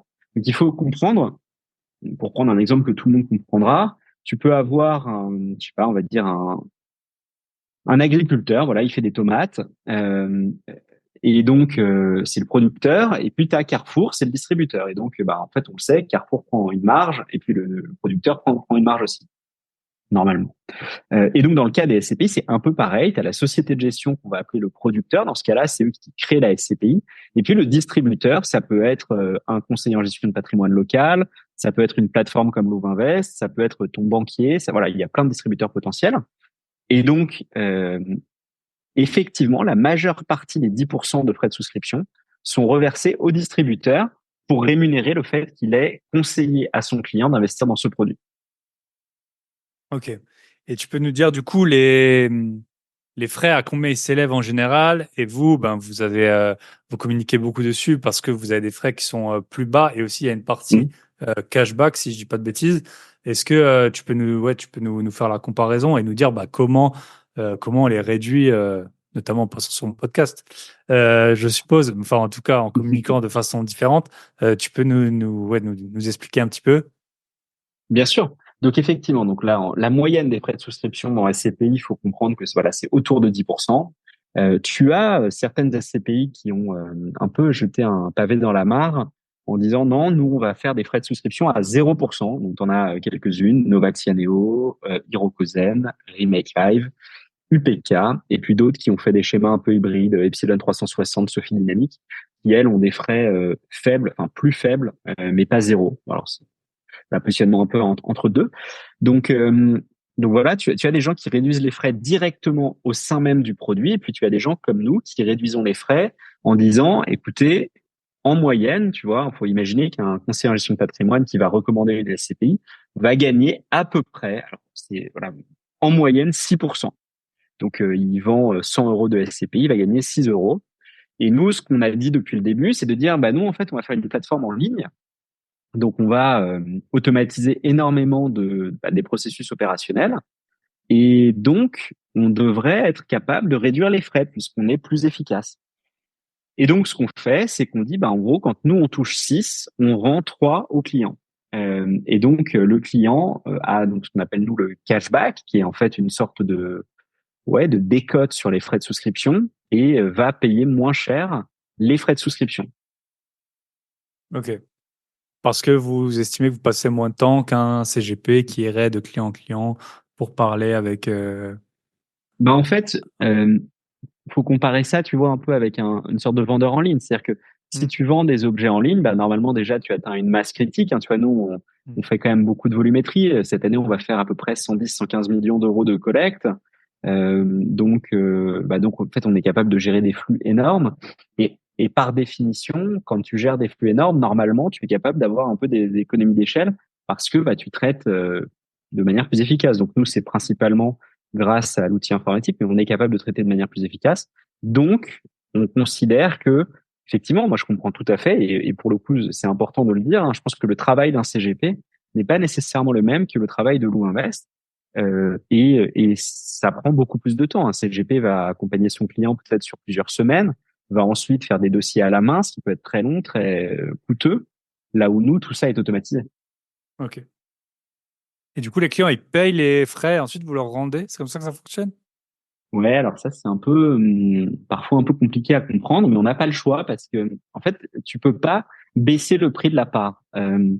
Parce que si tu faisais ça, il y aurait une forme de distorsion entre, on va dire, quelqu'un de lambda qui investit, je sais pas, chez un conseiller normal et quelqu'un qui investit chez nous. Il achèterait pas au même prix ses parts. Et ça, c'est interdit. Hmm. Donc, en fait, il est obligé de payer le même prix. Mais ça qui est primordial à comprendre, c'est que nous, en fait, c'est pas qu'on baisse le prix des parts, c'est qu'on rembourse une partie de notre rémunération à nous. En Hmm. fait, nous, on est payé pour avoir conseillé le client et on rembourse une partie de cette Ok, cette rémunération de conseil. ok. Donc, la plupart des clients, sans vous, ils payent 100, ils ont par exemple 90 et voilà, c'est que de parts. Et vous, ils payent Ouais, 100, ils ont 90 de parts et après, vous leur remboursez 3. 3% des 100. Voilà. OK. Et d'ailleurs, vous avez un lien en bas dans la description de l'épisode où vous avez en plus 25 euros si jamais vous passez par ce lien en plus des 3%. Donc, je vous mettrai en description. Ok, bah, tu peux nous dire peut-être d'un point de vue plus opérationnel, comment tu choisis tout simplement les SCPI que tu proposes? Ouais. Bah alors nous, en fait, donc on est en interne, on a 3 conseillers plus moi qui sommes en charge du coup de cette partie un peu sélection. Bon, la manière dont ça se passe, c'est que on essaye quand même de regarder un peu toutes les SCPI du marché pour au moins les connaître et nous forger un avis. Et ensuite, la manière dont ça se passe, c'est il y a des SCPI sur lesquels, pour des raisons X ou Y, qui peuvent être des questions de timing, on considère qu'il n'est peut-être pas approprié à l'heure actuelle de les proposer sur la plateforme. Ça, bon, bah voilà, on s'en tient là, quoi. Ce qui ne veut pas dire qu'on ne pourra jamais les proposer, mais on se dit plutôt peut-être que maintenant, c'est pas le bon moment. Ensuite, quand une SCPI nous intéresse, la manière dont on travaille, c'est qu'on a une base de données ouverte que tout le monde, à laquelle tout le monde peut accéder, qui est gratuite hein, sur notre site dans Académie. Tu as la base de données. On est, à ma connaissance, les seuls à proposer un document aussi complet, 100% gratuit avec toutes les données depuis plusieurs années. Et donc, ce qu'on fait, c'est qu'on fait un travail minutieux. On va extraire toutes les infos. On va regarder des données assez techniques comme le taux d'occupation financier, le taux d'occupation physique, la durée résiduelle des baux, le taux d'endettement, la capitalisation, la stratégie. Voilà, donc on va regarder un peu tout ça. Et à partir de là, on va se forger une opinion et on va proposer la SCPI si elle nous paraît convaincante à notre clientèle. Et généralement, ce qu'on aime bien faire aussi, c'est organiser une interview, enfin, alors d'abord un entretien en off avec les conseillers, avec les gérants, et on aime bien, quand c'est possible, faire aussi une vidéo d'interview avec le gérant pour qu'il vienne présenter sa stratégie, présenter sa SCPI sur notre chaîne YouTube, et où là, du coup, les investisseurs peuvent se renseigner par eux-mêmes. Ok. Parce que c'est vrai que sinon, c'est toujours assez impressionnant la différence entre le montant investi et le peu d'infos vraiment que tu as. Enfin, moi, je compare toujours quand les gens ils veulent changer de raquette de tennis ou de téléphone, ils vont lire tous les avis, lire tous les trucs et tout. Et puis parfois, quand il faut investir 100 000 euros, bah, parfois ils se contentent de juste survoler le sujet. Donc, c'est sûr qu'au moins une vidéo, ça peut donner plus d'infos sur le Ouais, sujet. alors peut-être un point important quand même, hein, c'est que donc peut-être que les gens prennent pas le temps, mais pour le coup, il y a énormément de données hein, sur les SCPI. Ça, c'est Mm. quand même primordial. Comme ce sont des produits, on en a peut-être pas trop parlé, mais ce sont des produits qui sont très contrôlés, puisque une SCPI est soumise à un visa de l'autorité des marchés financiers, l'AMF, et la société de gestion elle-même doit être agréée par l'AMF. Et donc, ils sont Mm. soumis à des contrôles. Donc c'est pas la fête. Tu fais pas ce que tu veux. Tu es quand Mm. même obligé d'être tenu à des niveaux de qualité et de professionnalisme élevés et également de reporting. Donc moi ce que j'encourage toujours les clients à faire, c'est à regarder généralement le dernier rapport annuel qui est super important pour comprendre un peu la stratégie de la SCPI et peut-être des éléments clés, où est-ce qu'elle veut aller, voilà, comment elle réfléchit à son marché. Et moi, ce que j'adore lire aussi, ce sont les bulletins trimestriels, qui, bah, comme le nom l'indique, sont publiés tous les 3 mois, où là, ça va être un peu moins détaillé que le rapport annuel, mais au moins, tu as de l'info plus fraîche. Tu vois, là, par exemple, on est Mm. en septembre, tu as ce qu'on appelle les BT, donc bulletins trimestriels du T2, trimestre 2 2024, et où là, tu vas avoir de l'info qui est assez fraîche, puisqu'elle a été rédigée, on va dire, en juillet. Et donc là, tu as vraiment les dernières infos, les dernières acquisitions, etc. Ok. Alors, on n'a pas vraiment parlé en termes de rentabilité des capitaux investis. Combien on peut espérer? Est-ce qu'il y a une espèce d'intérêt composé? Enfin, tu vois, par exemple, dans l'immobilier physique, Mhm. tôt ou tard, les loyers, ils augmentent un petit peu. Est-ce que c'est pareil dans les SCPI? Est-ce que, voilà, la rentabilité que nous, on investit, à combien on peut s'attendre et combien de temps on est censé bien sûr, c'est variable, les garder, mais vu qu'il y a ces frais à Mhm. l'entrée, voilà, est-ce que tu peux nous dire quels sont les, Bien les sûr, rentas, les rentas si vraiment là, on pose 100 euros, combien est-ce on peut bien espérer sûr. obtenir, sachant que le risque et le Alors, rendement sont toujours liés, on le sait très bien. le risque et le rendement sont toujours liés absolument. Alors donc les rendements historiques ne préjuge pas du coup du futur, mais ce qu'on a pu voir, par exemple, l'année dernière, en 2023, la meilleure SCPI a eu un rendement, donc ce qu'on appelle une distribution, parce que c'est vraiment ce qui est distribué aux investisseurs, de 8,16%. Et tu as eu plusieurs SCPI qui ont sorti plus de 7%. Et quelques, oui, aussi quand même pas mal de SCPI qui ont sorti plus de 6%. Euh, Deux éléments par rapport à ça. La distribution est calculée par rapport au montant investi. Donc, tu vois, on parlait des frais de souscription, c'est un peu compliqué, un peu tordu pour être tout à fait clair. Mais en fait, la distribution, donc quand tu investis 100 mais que ça vaut 90, bah en fait la distribution elle est calculée sur 100. Donc quand je te dis 8,16%, ça veut dire que si tu as investi 100 euros, tu as touché 8,16 euros, malgré le fait que tes parts n'en valent que 90. Donc en fait, en Ok. pratique, sur les 90, ça ferait un peu plus que 8,16%. Hmm. Mais bon, voilà. Mais pour faire simple, tu investis 100, tu peux toucher voilà le taux de distribution qui est alors la moyenne est autour de 4,5 depuis plusieurs années, mais en fait elle est tirée vers le bas par quelques mauvaises enfin entre guillemets de SCPI et tirée vers le haut par quelques bonnes SCPI. Aujourd'hui, il est quand même assez courant, voire alors, je peux dire facile, mais tu as beaucoup de SCPI qui payent plus de 5,5 ou 6%, qui sont des rendements nets de frais de gestion, donc c'est vraiment ce que tu touches, et qui sont, à mon sens, de très beaux rendements sur un produit immobilier, sachant que tu n'as rien à faire. Ok. Est-ce que du coup, ouais, c'est un peu technique, mais admettons, j'achète aujourd'hui 100, enfin 110, du coup j'ai 100. Après, admettons que l'immobilier, il augmente au bout de Mhm. 5 ans, 10 ans et tout ça. Ensuite, est-ce que, donc par exemple, les 100, ils sont devenus 200 parce que l'immobilier a augmenté. Est-ce que là, une renta de 5,5, ce serait par rapport aux 200, je suppose?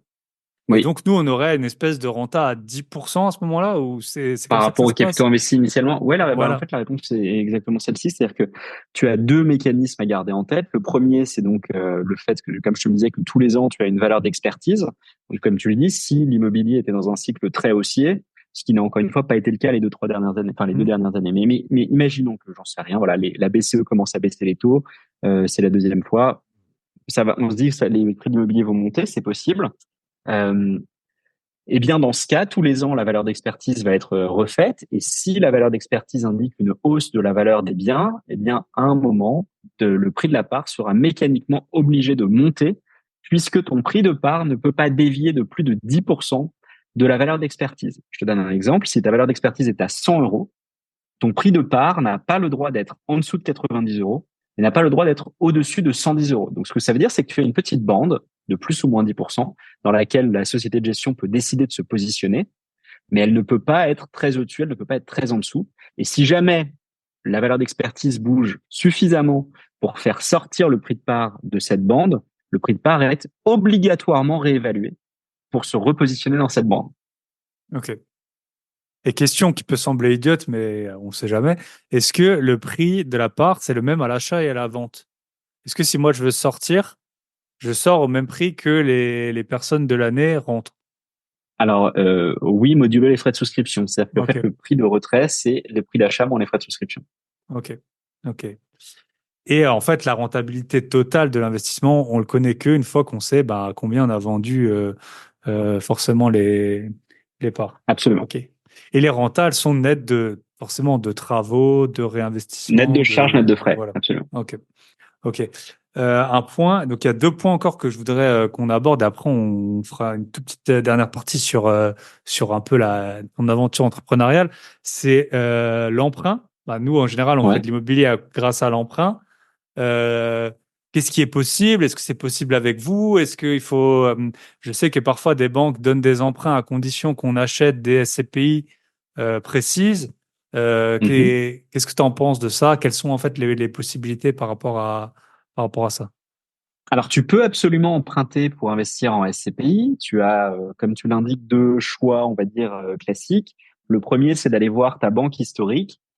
Mais c'est le cas que tu évoquais à l'instant, c'est-à-dire que généralement, la banque historique peut te proposer un emprunt pour faire de la SCPI. En revanche, elle va souvent conditionner son emprunt au fait que tu investisses dans les SCPI maison, donc les SCPI de la banque. Et sans faire trop de généralisation, c'est quand même souvent pas les meilleurs. Donc, tu as toujours un peu ce choix de se dire, OK, le taux de crédit va souvent être un peu meilleur si tu le fais de cette manière-là, mais tu vas investir dans des SCPI peut-être peu moins performantes. À l'inverse, tu peux aussi passer par un courtier comme nous le sommes. On est nous ce qu'on appelle MOBSP, mandataire en opération de banque et de services de paiement, ce qui veut dire qu'on peut faire de l'intermédiation sur du crédit, notamment du crédit SCPI. Et donc, dans ce cadre-là, tu vas avoir accès à des offres dédiées à la SCPI pour lesquelles les taux sont quand même un peu élevés puisque tu vas être généralement au-dessus de 4,5%, donc c'est un peu cher. En revanche, la gamme de SCPI sera libre ou presque libre et donc tu auras accès vraiment souvent aux meilleurs SCPI de cette manière-là. Ok. Ok. Et les emprunts sont sur quelle durée? Bon, ça va jusqu'à 25 ans. Bon, Ok. tu choisis un peu, hein. Tu peux faire plus court, tu peux faire plus, enfin, tu peux pas faire plus long de 25 ans, mais tu peux faire plus court si tu le souhaites, mais c'est assez comparable. Alors, souvent, c'est un format assez intéressant. C'est des crédits de consommation affectés à la SCPI dans lesquels tu as une, un nantissement de tes parts de SCPI. Donc, c'est une forme de prise de garantie par la Comme une banque sur tes hypothèque, parts de ouais. SCPI.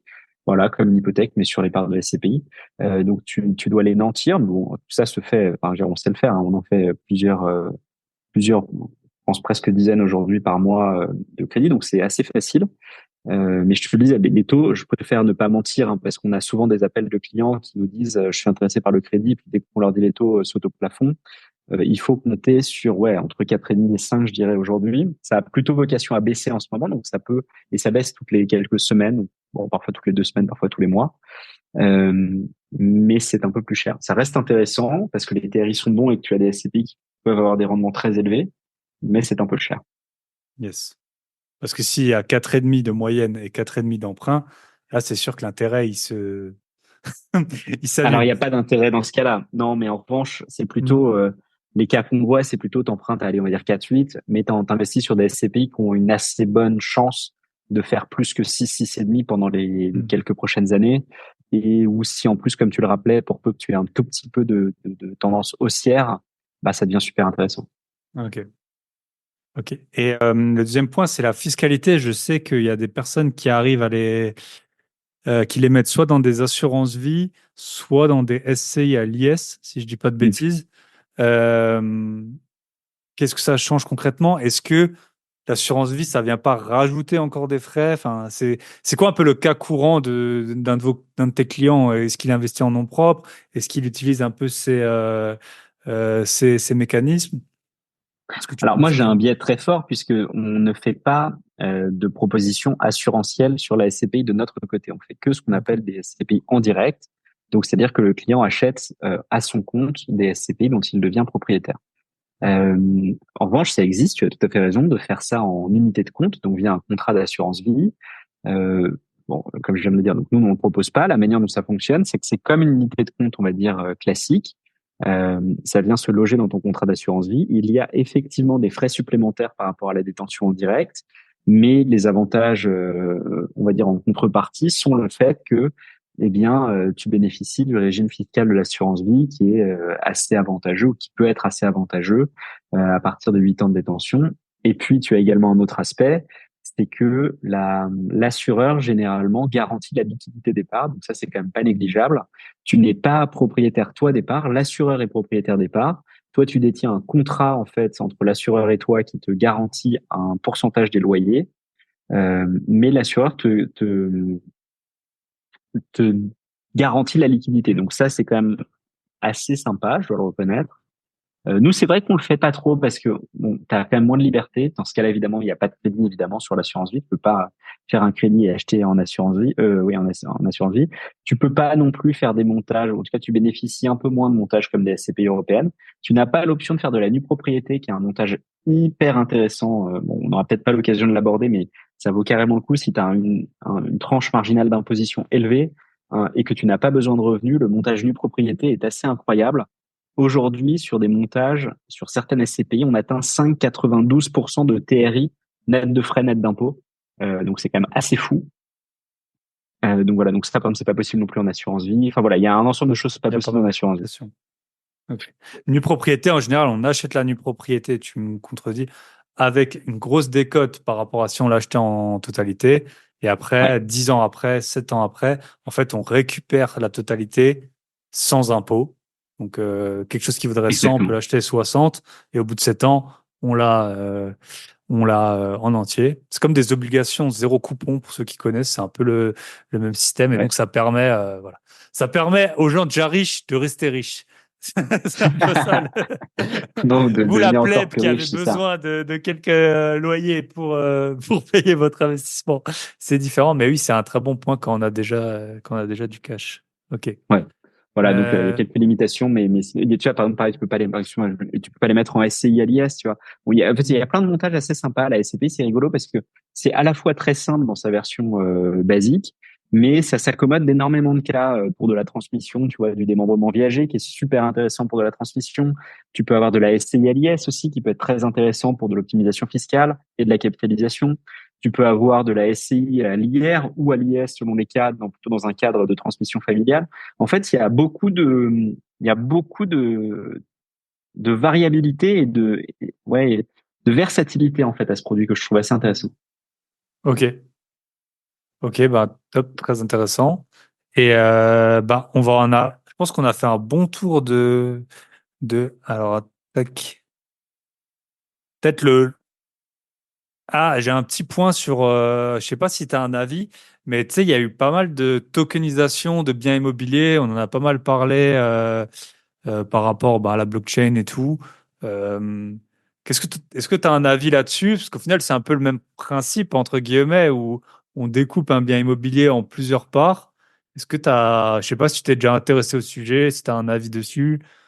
Je me suis pas mal intéressé au sujet parce qu'on a lancé des biens fractionnés, en fait. Ok, On a été les premiers en France à lancer un modèle de fractionnement obligataire. Alors bon, ça c'est un peu technique, mais en gros, il y avait un premier modèle qui avait été lancé par une autre entreprise sur le modèle des royalties, qui a été ensuite un peu fusillé par la MF il y a quelques années. Et donc, nous, on avait été les premiers à se lancer sur un modèle obligataire. Et donc, on a vendu quelques biens en fractionnement. Donc, c'est effectivement très proche. Hein, dans l'idée, c'est comparable. Un ensemble de gens se réunissent pour acheter un bien dans le cadre du fractionnement bien par bien ou un fonds, donc un ensemble de biens dans le cadre de la SCPI. Euh, je pense quand même, avec le recul, que la SCPI est plus intéressante puisque tu as de la diversification qui est intégré par défaut. Là où dans le fractionnement, en fait, très rapidement, tu vas te rendre compte que tu vas avoir envie d'investir dans plusieurs biens pour dérisquer ton investissement. Et la SCPI le fait out of the box, vraiment dès le début. Donc de ce point de vue-là, je trouve ça plutôt plus sympa. Euh, et puis, tu as quand même accès à des actifs un peu différents. Alors, bon, avec les acteurs du fractionnement, tu pourrais tout à fait imaginer acheter des biens à 3-4 millions, hein, ça, ce serait possible. Mais c'est assez rare et je crois pas que ce soit trop fait encore aujourd'hui. Là où sur de la SCPI, en fait, c'est quand même assez courant, comme tu le disais, de déployer sur des actifs assez imposants et donc d'avoir accès à un marché que tu n'aurais pas du tout pu avoir si tu peux pas déployer des montants élevés. ok, ok, très intéressant. Bah écoute, on peut donc faire une dernière partie, c'est sur bah, ton aventure entrepreneuriale. Donc, tu es rentré en France en 2019, si j'ai bien Ouais. suivi. Euh, Bah, comment tu lances et surtout comment tu développes un peu le projet, comment tu en arrives au SCPI. Et je suppose que c'était pas ton activité en tant qu'ingénieur dans la Silicon Valley. Comment tu en arrives là-dessus? Et puis, ouais, un peu comment tu as trouvé, tu as dit tes cofondateurs, peut-être ton associé, et puis maintenant, comment tu gères un peu le développement de l'activité. Tu peux nous raconter un petit peu Ouais, pour les personnes absolument. Bah qui veulent écoute, peut-être pas se lancer là-dedans, mais c'est toujours intéressant de voir un peu. On a souvent des problématiques communes en tant qu'entrepreneur. Donc. Bah écoute, moi je venais absolument pas de ce milieu-là, hein, parce que pour que les auditeurs le sachent, donc j'ai travaillé d'abord dans l'aéronautique sur les moteurs d'avion, les moteurs d'A380 en Angleterre. Ensuite, je suis parti en Silicon Valley, j'ai bossé sur l'optimisation des réseaux Wi-Fi sur les campus d'entreprises et d'universités. Ensuite, j'ai bossé sur les camions autonomes. Ensuite, j'ai créé une start-up autour des navires autonomes, donc les navires porte-conteneurs, vraquiers, enfin les gros navires de commerce. Et ensuite, j'ai lancé Louvain-Vest. Donc, ça n'a absolument rien à voir. Si ce n'est un point commun, je pense, entre toutes ces expériences, c'est que moi, ce qui m'a toujours passionné, c'est de résoudre des problèmes que je voyais dans le monde. Et depuis que je suis petit, quoi, c'est un truc qui me plaît. Je vois des trucs, et principalement grâce à la technologie.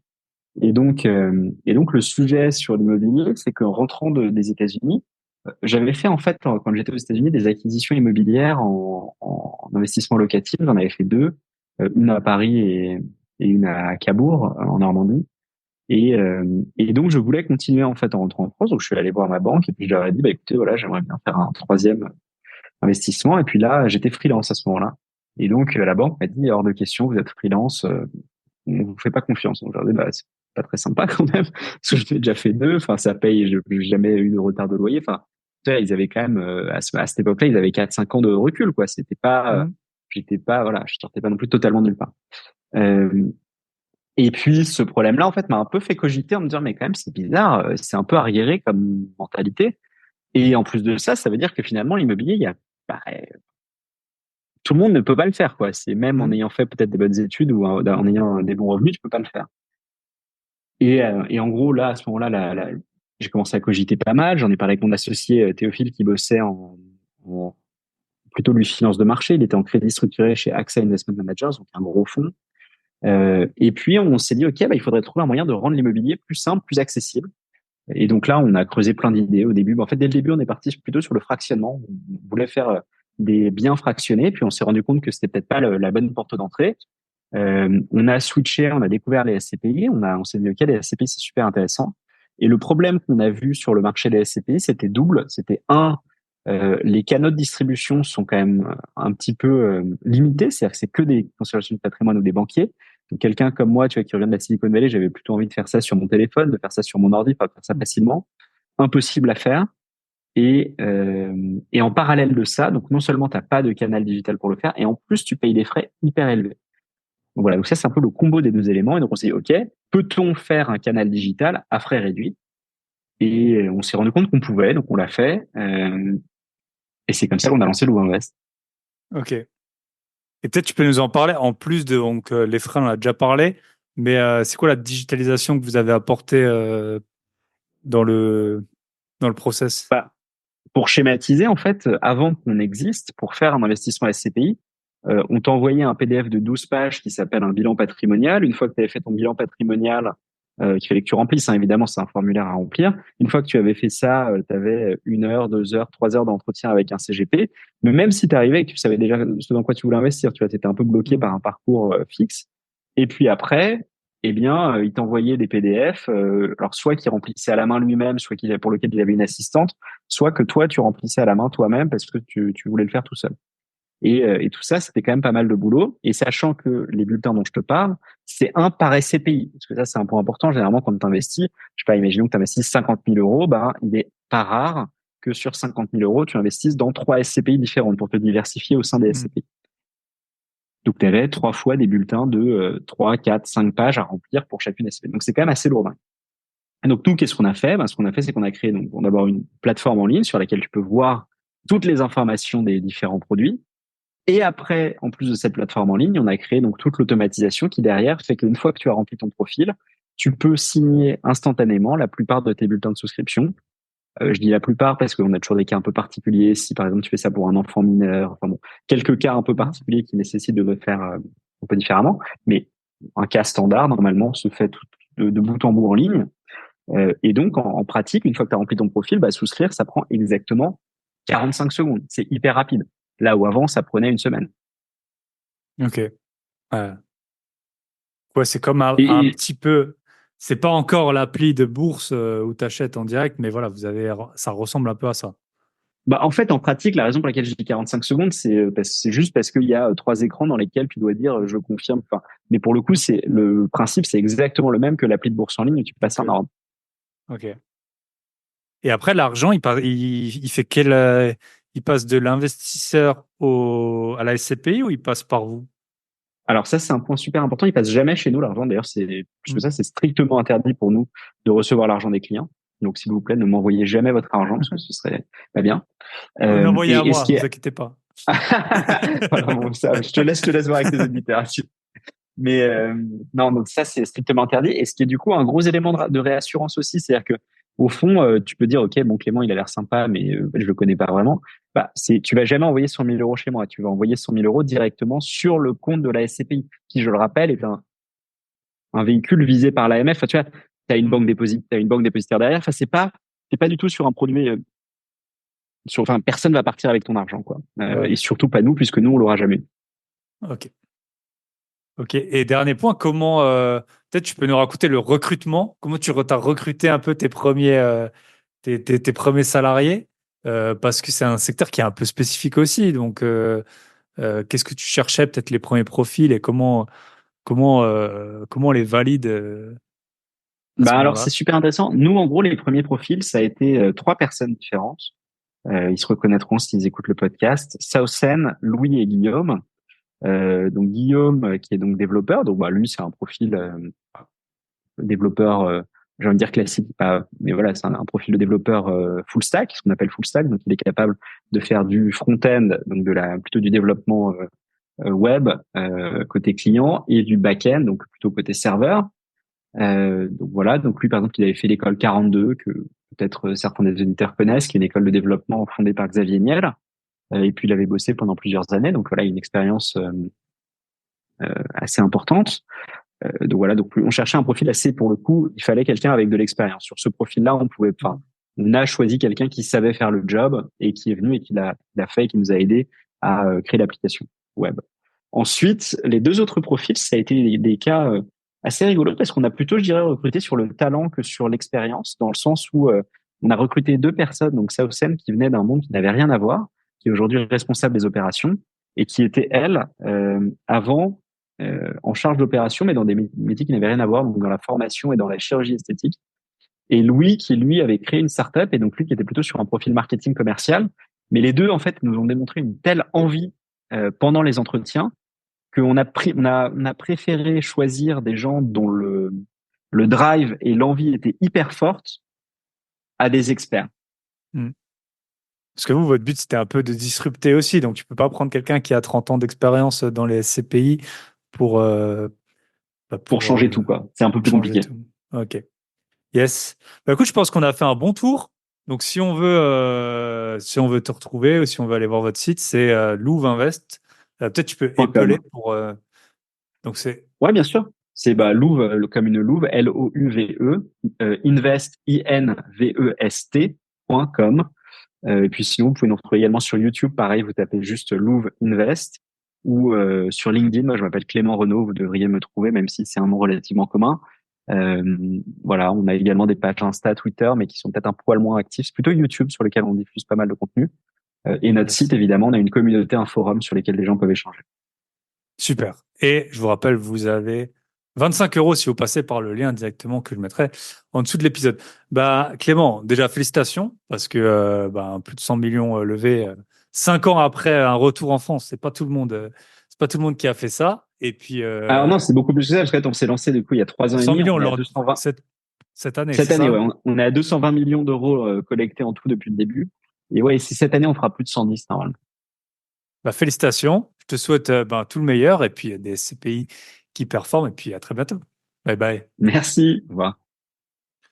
Et voilà, on arrive à la fin de cet épisode sur les SCPI. J'espère que vous l'aurez trouvé aussi intéressant que moi. Je vous fais les petits rappels dont je vous ai parlé en intro. Si vous voulez aller voir les bons plans, les partenaires donc, que j'ai reçus sur le podcast, courtier en crédit, courtier en assurance, vous allez sur mon site grosbier.com.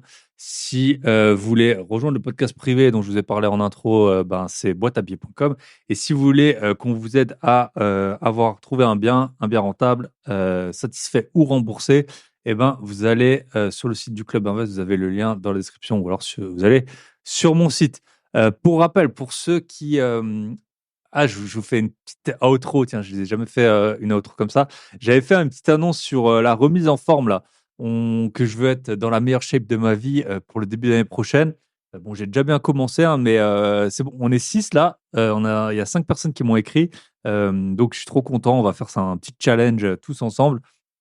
J'ai un peu réfléchi pendant la semaine et je sais maintenant comment trouver la source de motivation. Pour ceux qui auraient séché les épisodes de la semaine dernière, Je vous recommande donc l'épisode Rentier immobilier avant 30 ans avec Théophile sur lequel il restait que 47 euros sur le compte une fois qu'il avait fini ses travaux. Donc ça, c'était l'épisode du 11 septembre. Le 4 septembre, on a fait l'épisode avec Nicolas, le fondateur de Petit Investisseur, du blog Petit Investisseur. On a parlé investissement dans les caves. D'ailleurs, il y a Julien et Marion, Julien un de mes fidèles auditeurs, qui a loué une des caves suite au podcast. Donc bravo à toi. Et l'épisode d'avant, c'était avec Nat Delpouech, retraité à 40 ans. Donc, on a une retraitée et eux à 40 ans, on a un rentier à 30 ans, et puis on a Nicolas qui a fait une mini-retraite en Australie. Donc ça, c'est les 3 derniers épisodes. N'hésitez pas à aller les écouter. Je vous souhaite une très bonne semaine. J'espère que moi, j'aurai des nouvelles de mon banquier. Et d'ailleurs, je vais repartir en visite parce que moi, voilà, ça a toujours été ça mon process. Au début, j'avais acheté plusieurs biens à la fois, parfois des pauses et tout ça. Maintenant, j'essaye toujours d'avoir une offre acceptée. Ensuite, je fais plus rien jusqu'au compromis. Une fois que le compromis est parti, hop, on repart en visite. Et très probablement que vendredi, je vais aller visiter des biens. Je vous souhaite une très bonne semaine. Prenez soin de vous, de vos gros billets et de vos proches. Et à la semaine prochaine. Bye bye.